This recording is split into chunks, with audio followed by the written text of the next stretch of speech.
নমস্কার, কেমন আছেন সবাই? আজকে বানাচ্ছি ফুলকপির কোর্মা। ভীষণ সহজ একটি রেসিপি এবং দারুণ সুস্বাদু। শীত তো প্রায় চলেই গেল।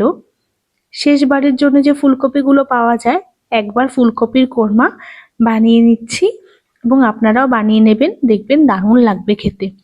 আমি একটা কড়াই বসিয়ে দিয়েছি এবং কড়াইটা গরম হলে আমি তেল দেব। আমি দুটো ছোট ফুলকপি টুকরো করে নিয়েছি। আমি সাদা তেল দিচ্ছি এখানে। তেলটা একটু বেশ গরম হয়ে গেলে আমি একটু ঘি দিয়ে দেব এর মধ্যে।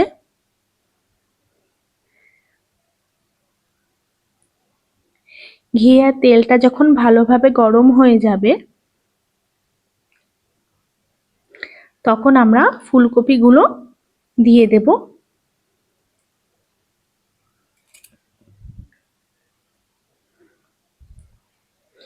এবং ফুলকপিগুলো ঢাকা দিয়ে দিয়ে ভাজতে হবে, নাহলে কিন্তু খুব তেল ছিটবে। তাই একটু ঢাকা দিয়ে দিয়ে ভালোভাবে লাল লাল করে ভাজতে হবে।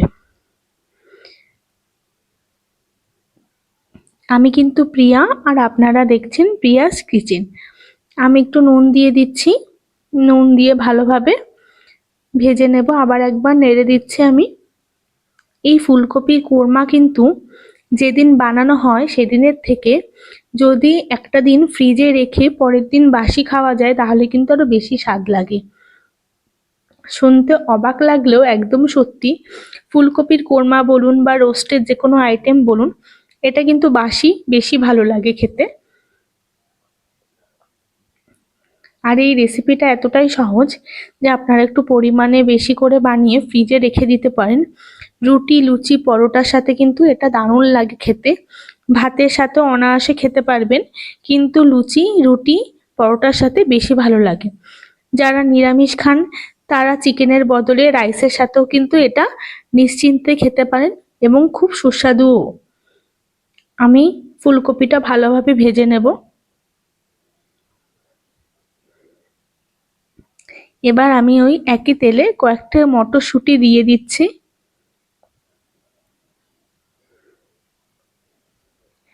মটরশুঁটিটা দিয়ে ভালোভাবে আরেকটু নাড়িয়ে নেব আমি।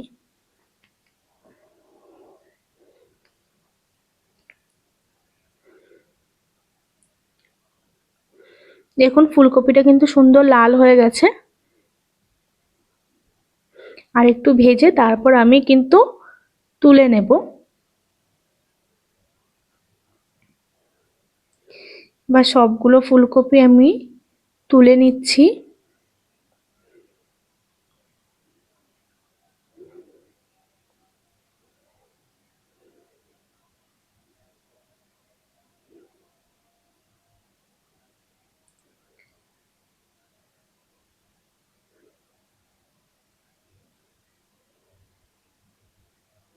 ওই একই তেল আর ঘিয়ের মধ্যে আমি আরো কিছুটা ঘি দিয়ে দিচ্ছি। ঘিটা গরম হলে গোটা গরম মশলা, একটা দারচিনি আর দুটো এলাচ আমি থেতো করে একটু দিয়ে দিয়েছি। এইবার এর মধ্যে দিয়ে দেব পেঁয়াজ টুকরো করে কাটা।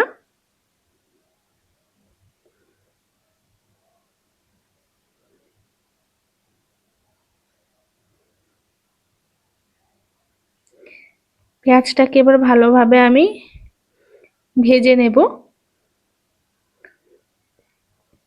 আপনারা যারা আমার ভিডিও দেখছেন এবং চ্যানেলে নতুন সদস্য, তারা কিন্তু অবশ্যই চ্যানেলটা সাবস্ক্রাইব করবেন এবং পাশে থাকা বেল আইকনটাও প্রেস করে দেবেন। ভিডিও ভালো লাগলে অবশ্যই কমেন্ট করবেন, লাইক করবেন এবং প্রিয় মানুষদের সাথে শেয়ার করবেন। আর রেসিপিটা বানিয়ে যদি ভালো লাগে অবশ্যই আমাকে কমেন্টে জানাবেন আপনাদের কেমন লাগছে।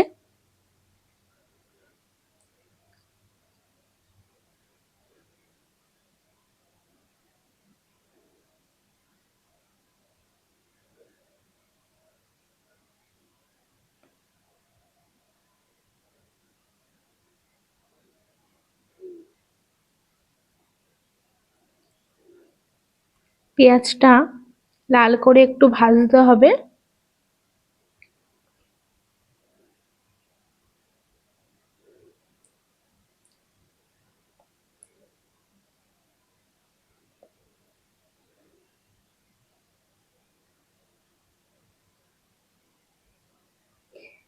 এবার যখন পেঁয়াজটা মোটামুটি লাল ভাজা হয়ে যাবে তখন আমি ৬-৭টার মতো রসুন থেতো করে নিয়েছিলাম, সেটাও আমি দিয়ে দিলাম এর মধ্যে। এটা দিয়ে একটু নাড়বো আমি।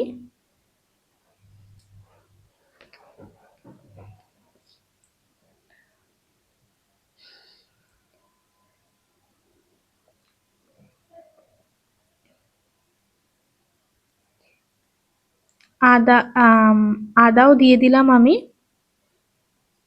ছোট ১ চামচের মতো। রসুন আর পেঁয়াজটা ভাজা হয়ে যাওয়ার পরে আমি ১ চামচের মতো আদা দিয়ে দিলাম।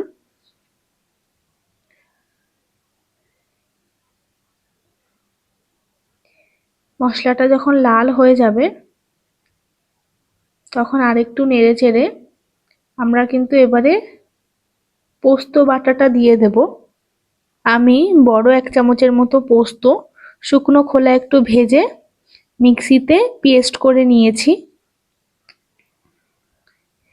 এটা দিয়ে একটু ভালোভাবে নাড়াচাড়া করতে হবে।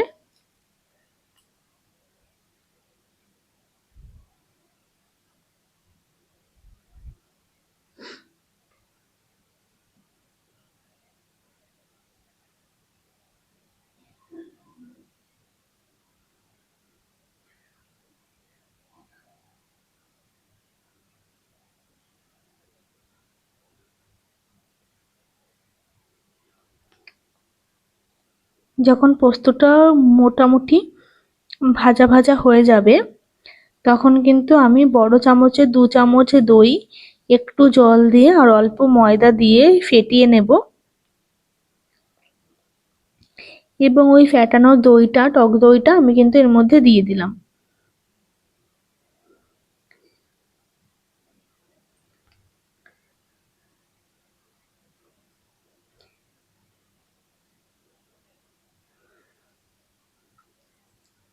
এবার ভালোভাবে কিন্তু মশলাটাকে ভাজতে হবে।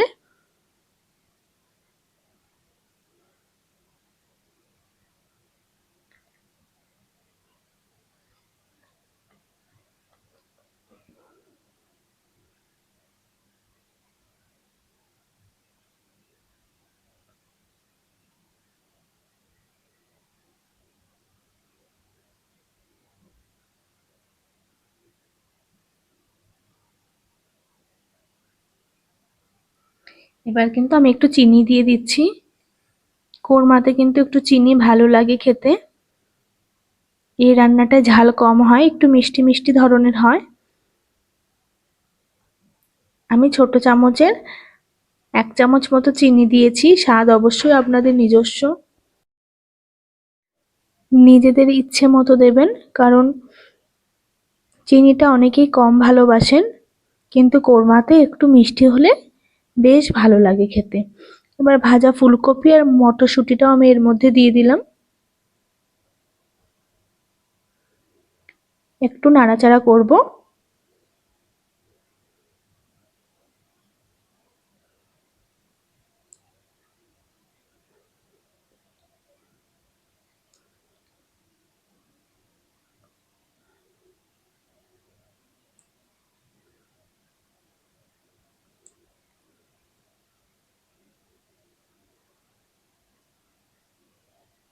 বেশ করে একটু নাড়াচাড়া হয়ে গেলে দেখুন মশলাটা দিয়ে যখন তেল ছেড়ে দেবে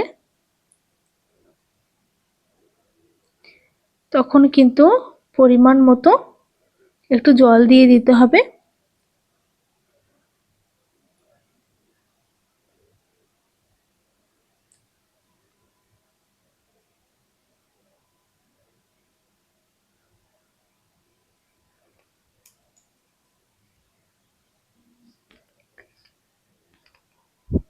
আপনারা কিন্তু অনায়াসে নিরামিষের দিনে এই রেসিপিটা বানিয়ে নিতে পারেন এবং রাতে রুটির সাথে খেতে কিন্তু এটা ভীষণ ভালো লাগে। এবার আমি একটু জল দিয়ে দেব। আমি দইয়ের বাটিটাতেই একটু জল দিয়ে দিলাম। এবার একটু নাড়িয়ে নিচ্ছি।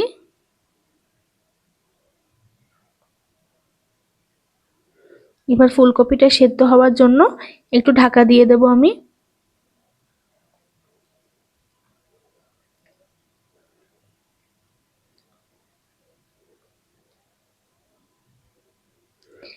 এবার মিনিট 5 আমি রান্না করছি ঢাকা দিয়ে।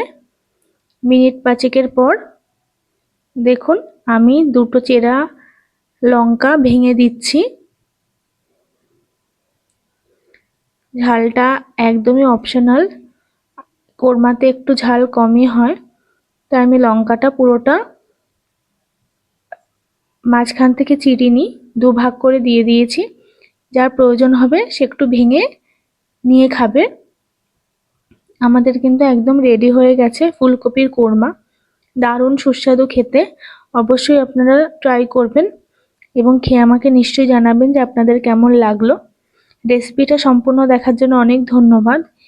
এভাবে আমার পাশে থাকবেন, সাথে থাকবেন এবং নতুন নতুন রেসিপি আমি আপনাদের জন্য নিয়ে আসবো।